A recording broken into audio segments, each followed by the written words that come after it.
সাফা কিছু লিখেছে, ওগুলা দেখাতে বলতেছে। আসসালামু আলাইকুম, আপনাদেরকে শুভেচ্ছা এবং স্বাগতম।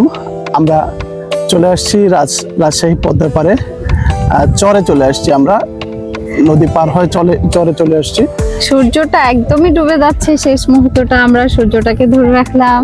আসসালামু আলাইকুম, শুভ বিকাল। আরেকটু আগে আসা উচিত ছিল আমাদের, চরে আসার সাথে সাথে দেখতেছি সূর্যটা একদম ডুবো। আজকেই আমরা জয়পুরহাট থেকে আসছি, এসে দুপুরে খাওয়ার পরে একটু রেস্ট নিতে গিয়ে আমাদের দেরি হয়ে গেল। তারপরও আসছি, 1 ঘন্টা 1.5 ঘন্টার মতো ওয়েট করলাম। অনেকগুলো ছবি তুলেছি, ভিডিও করেছি, সবগুলো ভিডিও আপনাদের সামনে চলে আসবে।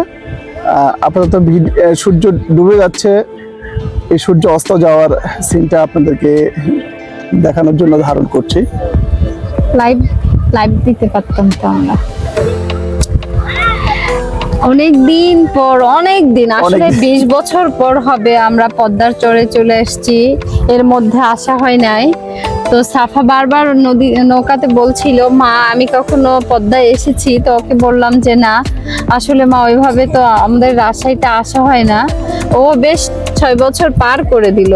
6 বছর ওর জন্মের পর এই প্রথম আমরা পদ্মার পাড়ে এলাম। ও খুব এনজয় করছে, বালির মধ্যে ওর নাম লিখছে, অক্ষর লিখছে, আমার দেখতে খুব ভালো লাগছে। ও বলতেছে কি মা আসলে জায়গাটা তো অনেক সুন্দর, আসলেই অনেক সুন্দর। চরে হাঁটতে যে কি ভাল লাগছে আমাদের। আমরা আসলে স্টুডেন্ট লাইফকে খুব মিস করছি। আমরা আসলে ফিরে গেছি স্টুডেন্ট লাইফে। আমাদের গল্পগুলো তো আপনাদের সাথে আমরা শেয়ার করেছি। সাফা কিছু লিখেছে, ওগুলা দেখাতে বলতেছে। ওই যে সাফা এগুলো লেখালেখি করছে চরে বসে। সাফার এগুলো একটু আপনাদেরকে দেখানোর চেষ্টা করছি।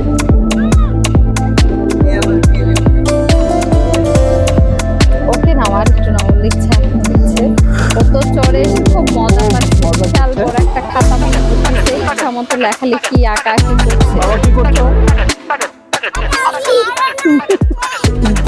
অনেক মজা।